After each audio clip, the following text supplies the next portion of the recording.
Halo, selamat pagi. Pagi. Gimana kabarnya teman-teman hari ini? Alhamdulillah luar biasa. Allahu Akbar. Alhamdulillah ya pada sehat semua sepertinya ya. Karena ini pertama kalinya kita bertemu di konseling kelompok pada hari ini, alangkah baiknya kalau kita perkenalan terlebih dahulu, dimulai dari saya. Nama saya Anis Susria Marifah. Teman-teman bisa panggil saya Mbak Anis atau Bu Anis, bisa senyamannya teman-teman saja.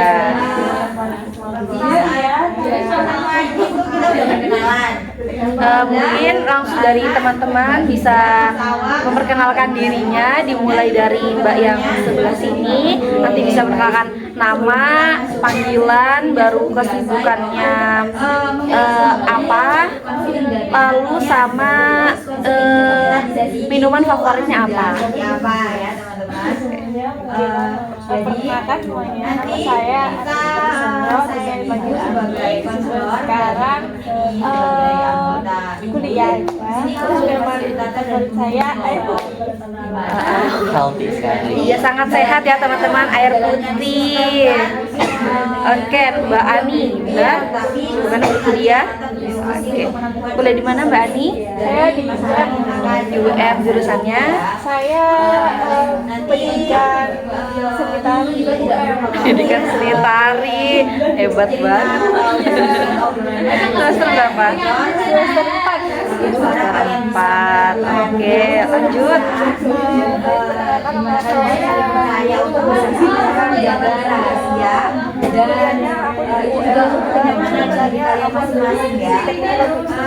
industri. Berarti agak sedikit lupa dengan jurusannya. Oh iya, tidak apa-apa. Minuman ya. Minuman suka semua Kecuali jamu. Tadi kuliahnya di jurusan teknik industri. Semester berapa Mbak? Semester 4, sama ya, 1 semester berarti ya. Mbak Amel benar? Oke, lanjut. Kalau nama saya Anastasia Bersibelo, bisa dipanggil Tata. Iya, sebenarnya Saya kuliah saya kira ya, kuliah jurusan apa? Saya kuliah di UB Fisik Ilmu Di UB, beda kampus nih kalau yang ini ya. Jurusan Ilmu Komunikasi. ilmu komunikasi. Semester? Sempat juga. Oke. Minuman favorit? Maca. Matcha. Kalau teman-teman suka pada matcha? Temennya banyak yang suka. Oke, dari Mas nih cowok sendiri nih di sini. Ya, halo semua. Sebelumnya kenalin, aku Afik Fatur Fidiansyah. Teman-teman bisa panggil aku Fatur. Ya, aku kuliah di sama juga kayak Mbak Anastasia tadi, Brawijaya. Jurusan aku peternakan. Jurusan peternakan ya. Semester 4 juga? Iya, semester 4 juga. Semester 4 juga. Minuman favoritnya apa nih? Amin. Minuman favorit kok. Enggak, maaf, bercanda. Aku suka boba sih, yang gula aren. Tapi cenderung suka yang manis-manis berarti ya? Iya. Oke. Iya, semuanya manis-manis di sini nih ya. Shock. Nanti dengan Mbak Ani, Mbak Amel, Ranta, dan Mas Afid, benar. Oke, ini kalian kan tadi berarti sedang berkuliah semua ya, semester 4. Gimana nih kesibukan sekarang, udah di semester 4, mau menjelang UAS, gimana persiapan teman-teman? Saya banyak laporan. Banyak lapraknya, iya sih di teknik ya. Saya banyak prakteknya sih. Tari, sering ada perform gitu Mbak?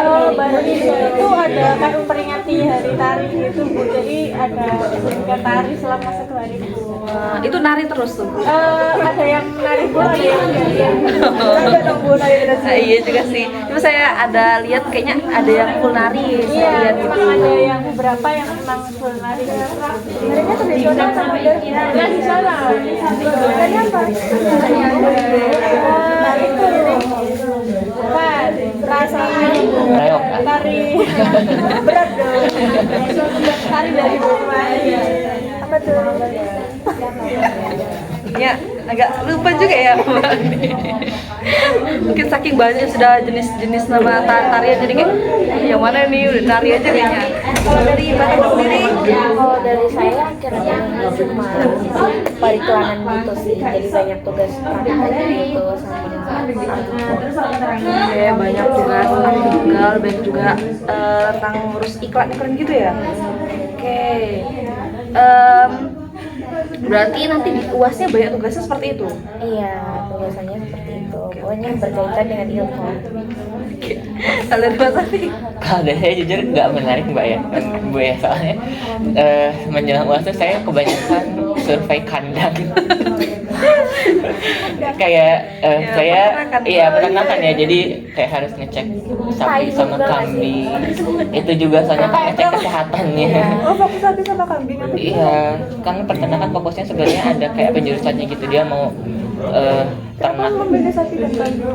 Soalnya tuh buat kurban enak. Kalau saya mau usaha tuh tinggal lumayan. Lagi kurban. Iya benar lagi. Lagi seminggu lebih. harga sapi sekarang melonjak banget ya. Iya. Jadi Udah ya gitu. menyiapkan Laporan-laporan. Jadi banyak laporan udah tiar. Oke teman-teman, apakah sebelumnya udah pernah makan konseling? Belum pernah sih. Kalau kelompok belum pernah. Kelompok juga belum. Ada yang belum ya tadi? Ada yang belum, ada yang udah tapi belum pernah yang melakukan konseling kelompok. Iya. Oke, di sini saya akan berikan gambaran singkat tentang konseling ini, yang dimana saya di sini sebagai konselornya dan teman-teman di sini sebagai konseli, sebagai anggota kelompok yang akan melakukan sesi konseling pada hari ini. Di sesi ini nanti kita ada nanti kalian akan menceritakan permasalahan kalian satu-satu secara garis besar. Nanti dari permasalahan tersebut akan kita lihat di mana permasalahan siapa yang akan kita pilih untuk kita bahas hari ini. Dari permasalahan tersebut kita akan lihat itu apakah urgent untuk dibahas hari ini atau nanti bagaimananya bisa kita bahas saat sudah dipilihnya anggota yang akan membahas permasalahannya pada hari ini. Di sini juga saya mengharapkan teman-teman menjaga kerahasiaan yang dimana cerita dari teman-teman sekalian untuk kita keep di forum diskusi, forum konseling pada hari ini saja.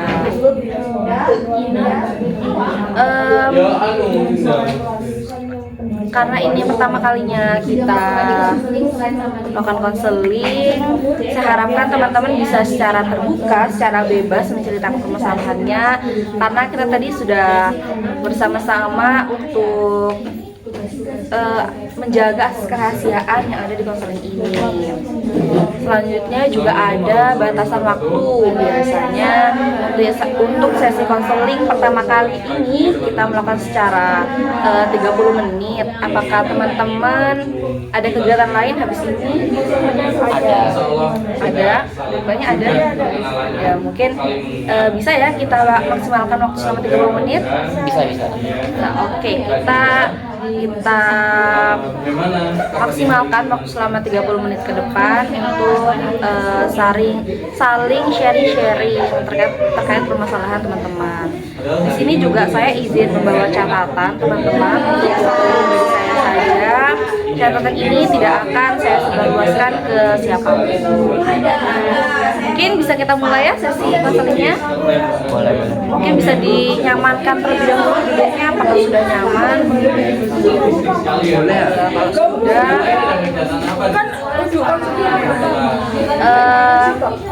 mungkin dari teman-teman bisa menceritakan garis besar permasalahannya ya, satu-satu terlebih dahulu.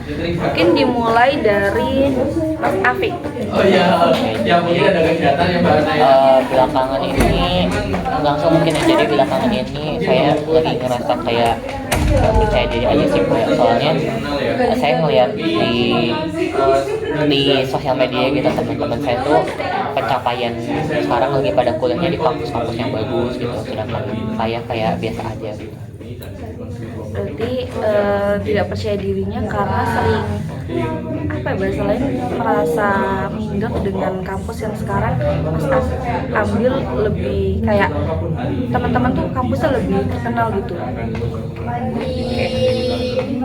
Lanjut, kalau dari saya sih kebanyakan jadi kayak selalu memikirkan perkataan orang yang belum tentu itu mengarah ke saya gitu, ataupun gerak tubuh mereka yang sekiranya membuat saya tersinggung.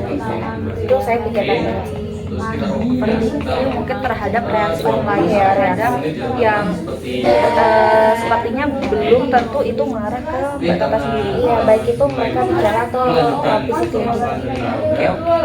bisa menyampaikan permasalahannya di pertemuan selanjutnya setelah Mbak Alda nanti ya.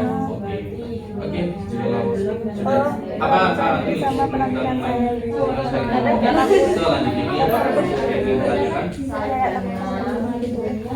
Oke, kurang percaya diri terkait penampilannya Mbak Amel ya. Sedikit lupa nih masalahnya Mbak Alda. Mbak Alda bisa menceritakan. kalau saya tuh kayak suatu hal itu kelihatan jauh. Kalau saya mau di tempat kami gitu, saya kayak nanti orang kayak apa ya, gimana saya aneh. Overthinking terhadap apa yang Mbak Ani lakukan, takut dianggap mungkin baik atau buruk oleh orang lain. Oke teman-teman, ternyata dari permasalahan teman-teman ini banyak sekali ternyata ada yang tidak percaya diri, overthinking.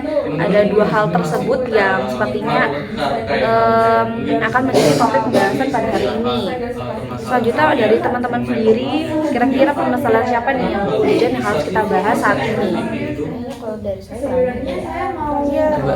Mbak Anis kayak lebih kompleks. Oke, permasalahannya Mbak Ani ya. Kalau dari Mbak Ani sendiri setuju? Oke, kita akan membahas permasalahannya Mbak Ani terkait overthinking ketika akan melakukan sesuatu. Apakah pandangan orang lain akan berpendapat baik atau buruk kepada Mbak Ani? Mungkin dari Mbak Ani bisa menceritakan lebih detail permasalahannya. jadi saya kan tipe yang saya sampaikan tadi, terus saya kayak sering banget kalau mau kayak nanti saya takutnya kalau saya ngelakuin itu, jadi saya apa ya, saya ada kesalahan gitu, terus nanti orang bakalan tentang saya gitu. Jadi saya lebih biasanya saya menghindari saya itu kayak lomba ataupun gimana jadi saya mending buat pokoknya nggak ikut ataupun jadi kayak berlindung ke teman, maksudnya yang kayak biar nggak mengambil ataupun nggak makan. Bu Ani ini tadi takut untuk ketika berada di tempat umum, takut melakukan sebuah kesalahan. Jadinya dari Mbak Ani sendiri sering kali menghindari keramaian, lebih sering bersama teman-teman berarti ya. Oke, dari teman-teman sendiri gimana nih tanggapan kalian menanggapi dari permasalahannya Mbak Ani? Oke, boleh. Jadi maksud Mbak Ani ini takut dijudge Seperti yang sudah disampaikan terus Mbak Alda, teman-teman Mbak Alda. kalau di kampus itu gimana? Ikut organisasi nggak? Selalu merasa Kalau di kampus semester ini saya nggak ikut apa-apa, maksudnya cuma kuliah. ini sebenarnya kan tujuannya kuliah itu kan ya untuk merantau ya ke Kalau sini. Nah, di kampus kayak perkuliahan biasa nggak tujuannya merantau ya untuk kuliah di apa dalam ini ya. Jadi sih kalau kuliah yang punya kesibukan seperti tugas-tugas terus mungkin karena saya juga akan berpikiran bahwa lain juga perkuliahan saya kayak nggak cocok atau gimana gitu, saya kayak jadi apa ya, Malang ini tentang pendapat orang lain. itu tiba-tiba diajak berkegiatan oleh keluarga. Yang lain? Kegiatan itu tidak Aku pengen ada nanya secara langsung ya Pak. perasaan Mbak Ani ini pas yang tadi agak surprise lah kepada keluarga. overthinking karena mikir cocok banyak tuh sejak kapan itu? Apakah baru kuliah ini? Ternyata Kalau tentang lus ya, mengunjungi acara keluarga. udah lama sih kayak SMP Ya acara keluarganya Mbak Alda yang diselenggarakan di sini. Akhirnya Mbak Alda jadi kayak ya ngerasa nggak beda sih sama oleh apa ya, fisiknya terus penampilannya gitu pada saat itu nggak beda kalau di tempat ramai, apalagi sebelumnya. Dari dulu tuh aku kalau ada tempat ramai aku nggak ke situ ataupun aku nunggu sini.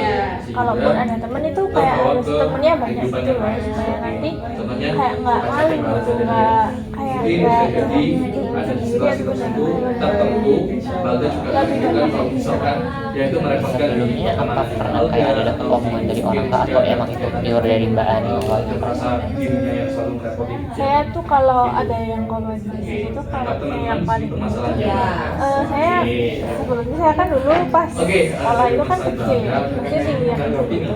Nah, pas itu tuh ada yang bilang kayak pokoknya intinya kamu tuh apa ya, jadi terus kayak apa ya, gimana ya, kayak pokoknya kecil kayak apa tiang gitu gitu loh. Terus kayak dari situ tuh saya mulai nggak pede kalau harus foto berdiri, apalagi sebelah saya tuh jarak tingginya tuh jauh gitu, jadinya nggak pede.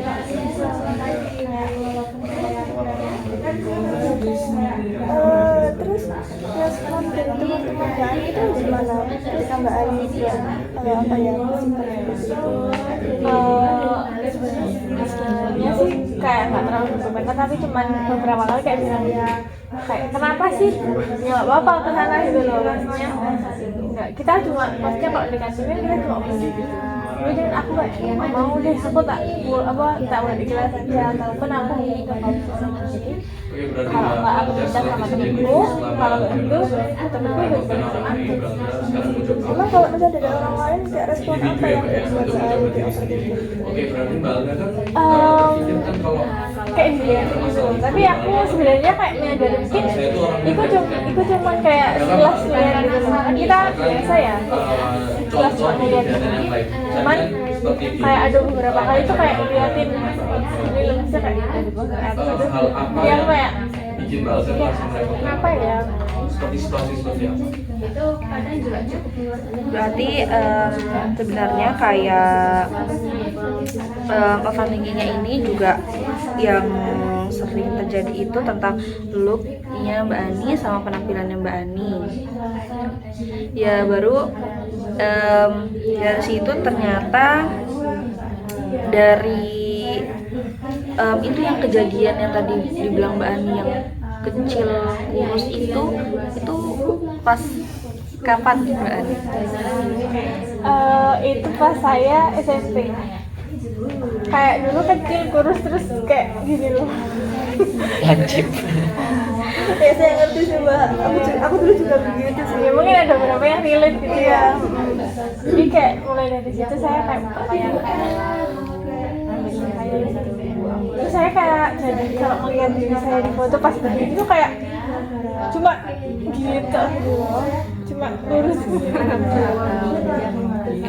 Itu berarti saat berada di situ Mbak Ani responnya jadi sering menghindar, apalagi kalau ke kantin lebih kayak beli aja baru nanti mungkin makan di kelas, benar? Iya betul, saya menghindari banget buat makan di kantin, kecuali emang kayak sepi terus saya ke situ baru rame itu nggak apa-apa. Tapi kalau udah rame saya ke situ. Berarti Mbak Ani nggak bisa temenan sama orang kecil? Saya lebih bisa, cuman kalau pas jalan itu saya lebih menghindari sama yang kecil, maksudnya Agak body shaming ya. mohon maaf ini. Tapi kayak saya jadi nggak pede gitu loh kalau tingginya itu jaraknya jauh gitu. Jadi saya kayak mending sama teman saya tapi yang tingginya hampir sama gitu, meskipun nggak sama juga tapi at least yang paling tinggi lah dari yang tinggi. Karena saya kebiasaan dari dulu itu kalau jalan harus pegang tangannya. Oh iya. Saya sih kalau pendek aja gitu. Iya. Iya. Oke, dari teman-temannya Mbak Ani juga sebenarnya apa ya, memberikan responnya itu lebih kayak dari tatapan raut wajah gitu ya Mbak Ani? Yang ngasih respon yang menurut aku yang kurang enak itu sebenarnya orang yang gak deket sama aku, kayak orang random aja gitu loh. Jadi kayak apa ya, ngerasa gak enak. Berarti lebih yang tidak mengenakan dari orang yang tidak dikenal. Oke. Lalu untuk sekarang, apakah Mbak Ani juga pernah mengalami hal seperti itu? Kalau sekarang sih udah pernah beberapa kali, cuma kayak rasa bodo amat, tapi saya tetap aja Tetap kayak ternyata aku tadi salah ngomong nggak ya, atau tadi aku salah jalan atau apa gitu. berarti kalau yang sekarang itu lebih ke cara bicara sama Lebih ke perilaku. lebih ke perilakunya. Kalau dulu lebih ke penampilan, benar.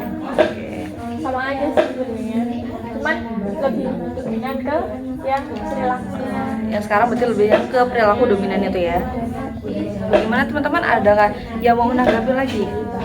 Mungkin aku cuma mau sharing sih. Oh iya boleh. Aku justru apa ya, kadang tuh dulu di zaman sekolahku di circleku aku tuh masuk yang tinggi.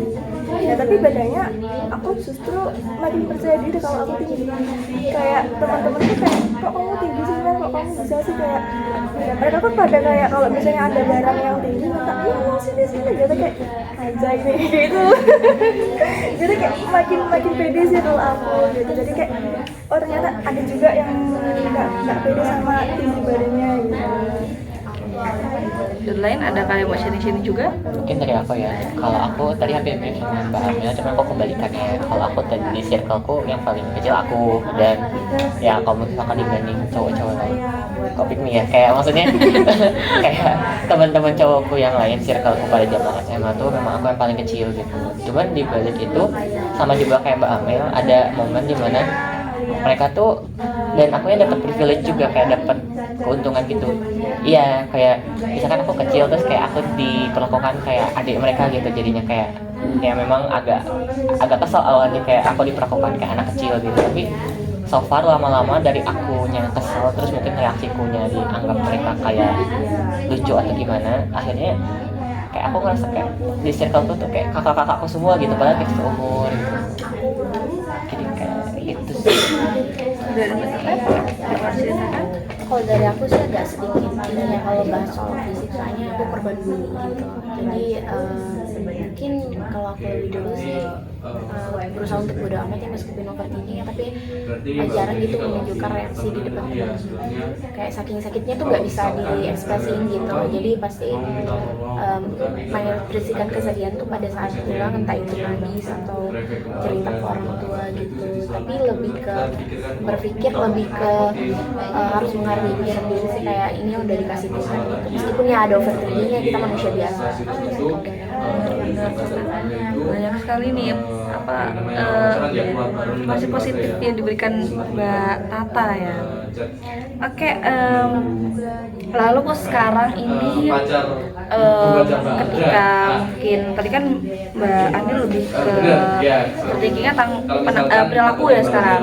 Lalu sekarang ketika Mbak Ani sedang misalnya melakukan kegiatan atau apapun, apa yang Mbak Ani pikirkan kalau sekarang ketika mungkin Mbak Ani salah berbicara atau dalam penampilan atau bagaimana gitu?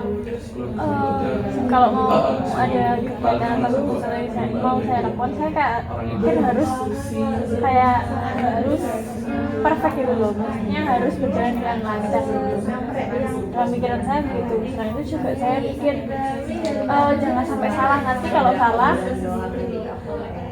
orang lain bakal juga bilang tentang saya. Berarti dari pikiran Mbak Ani sama Mbak Ani tuh apalagi ketika dalam berperilaku, dalam berbicara, dalam penampilan itu harus sempurna di mata orang lain ya. Jadi Mbak Ani mengasumsikan kalau aku salah, orang lain akan menganggap aku buruk ya. Oke, teman-teman, dari yang pikirannya Mbak Ani tadi, jika misalnya ini kita ubah menjadi afirmasi positif ke dalam diri kita, atau kita mengubahnya menjadi lebih positif lagi, apa yang akan teman-teman katakan kepada diri sendiri mengenai yang tadi Mbak Hani harus perfect di mata semua orang dan sampai semua orang menganggap buruk kepada saya. Contohnya itu bisa kita berikan kayak apa yang aku pakai apa yang aku lakukan hari ini akan sebentar ya, agak bingung juga jadinya. Apa yang saya pakai hari ini, saya nyaman, saya senang memakainya, saya senang melakukannya. Pendapat orang lain mungkin itu di luar kendali saya, seperti itu. Gimana kalau dari teman-teman? Dalam situasi bebas nih. Iya, situasi bebas. Jika tadi nih kan saya udah memberi contoh nih secara singkatnya. Jika teman-teman berpikir seperti Mbak Ani harus perfect, baru kayak jangan sampai salah di mata orang lain, lalu bagaimana kalian mengubah pikiran tersebut menjadi positif, menjadi memberikan afirmasi positif kepada diri kalian? Mungkin saya Bu ya, apa ya, mungkin aku bakal ngomong kayak ya aku cantik, aku tinggi, aku apa ya, aku punya mungkin kelebihan yang nggak dimiliki orang lain, dan juga aku hidup buat diri aku sendiri, dan ya mungkin respon orang lain itu justru sebaliknya nggak kayak yang aku pikirin. Oke, bagus. Kalau dari teman-teman lain? Kalau dari aku sih mungkin lebih ke apa ya, aku yang segini tuh udah cukup perfect untuk diriku sendiri. Soalnya kalau misalkan ikut patokan orang, entah itu perfect atau enggaknya, kayak tadi Mbak Anis bilang, itu kan di luar kendali kita, dan sebenarnya juga itu hak mereka kalau misalkan nilai kita kayak dia kayaknya kurang deh di bagian apanya gitu ya. Itu nggak apa-apa sebenarnya, itu hak mereka, dan hakku juga untuk kayak ya udah nilaiku segini ya cukup di aku segini gitu. Oke, bagus sekali. Kalau dari atas sendiri adakah? Kalau dari aku worth it, dan aku nggak perlu plus untuk menjadi baik di mata orang lain. Oke, bagus. Atau dari teman-teman udah bisa memberikan afirmasi positif kepada dirinya sendiri. Lalu kepada Mbak Ani sekarang, ketika sudah mendengar dari teman-teman, bagaimana kalau dari Mbak Ani sendiri? Berarti dari apa ya, afirmasinya teman-teman kan bisa saya modifikasi gitu ya? Bisa Mbak Ani. Atau mungkin langsung Mbak Ani ambil misalnya dari Mas Fatur tadi, langsung Mbak Ani terapkan ke Mbak Ani juga bisa. Mungkin kalau dari saya bakalan afirmasi saya bahwasanya saya tuh nggak harus terlihat sempurna gitu dalam segala waktu gitu. Bakat ataupun pandangan orang lain terhadap saya itu juga Gak sampai perilaku yang sampai penilaian sampai sakit Iya, bagus Mbak Ani. Mbak Ani juga sudah mendapatkan afirmasi positif yang udah Mbak Ani terapkan. Lalu untuk Mbak Ani sendiri, bagaimana perasaannya setelah mengubah yang tadi yang sampai berpikir hal perfect mata orang lain, jangan sampai salah, lalu sekarang mengubahnya menjadi yang lebih positif lagi? Itu gimana perasaannya Mbak Ani? Apakah mengalami perubahan-perubahan? Saya sedikit lega ya, karena mungkin pikiran saya yang terus-terusan overthinking tentang dunia itu bisa pelan-pelan mulai berkurang kalau saya lebih sering afirmasi diri sendiri. Oke, baik. Saya harapkan Mbak Ani bisa menerapkan afirmasi positif tadi itu di dalam kehidupan sehari-hari, bisa diterapkan secara terus-menerus, tidak di dalam satu kondisi saja. Di segala kondisi pun kita harus bisa memberikan afirmasi positif terhadap diri kita, karena jika kita memberikan afirmasi positif, percayalah kalau apa yang akan kita lakukan juga akan bernilai baik di mata kita, terlebih di mata kita, dan mungkin juga akan bernilai positif di mata orang lain. Mungkin karena juga keterbatasan waktu ya, sudah yang kita sepakati di awal, saya mau bertanya kepada teman-teman selain Mbak Ani yang udah bercerita hari ini, bagaimana perasaannya untuk sekarang? Sama yang bisa saya bilang, ya tadi sih, kalau di tempat saya tuh orang yang kayak punya tinggi yang lebih itu kan lebih apa ya, kayak kasarnya tuh kayak lebih junjung atau lebih gitu kalau tapi juga ada yang kayak di sisi lain Mbak Ani yang tinggi juga ngerasain insecure. Oke, yang lain? Kalau dari saya sih banyak ini sih, banyak belajar dari afirmasi positif dari tadi. Oke. Itu hubungan Kalau keluarga dari aku juga internal sama Mbak Ani. PMI sama Mbak Ana sama Mbak Tata ya. Jadi kayak Ya setelah ya aku baru kayak baru tahu gitu bahwa apa istilahnya kayak insecure orang-orang tuh ya macam-macam. Bahkan yang aku pikirin dulu itu sebuah keunggulan kayak tinggi gitu, ternyata ada sisi insecure sendiri. Kita teman-teman banyak sekali mendapatkan manfaat dari sesi konseling kita pada hari ini.